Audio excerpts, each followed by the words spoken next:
How to delete your Facebook account permanently. Hello everyone, welcome back to our channel. Today I'll guide you on how you can delete your Facebook account permanently. Open Facebook and make sure you are logged into your account. Tap on the three line icon that you can see on the top right of your screen. Here you can find the settings icon below the three line option.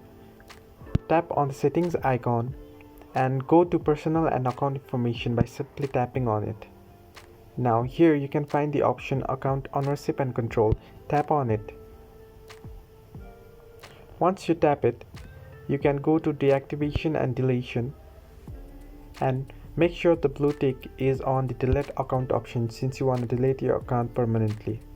Here you can read deleting your account is permanent. When you delete your Facebook account, you won't be able to retrieve the content of information you have shared on Facebook. Your messenger and all of your messages will also be deleted. And click on continue deletion and continue it again. Now if you scroll down, you can find delete account option and it will ask for your password.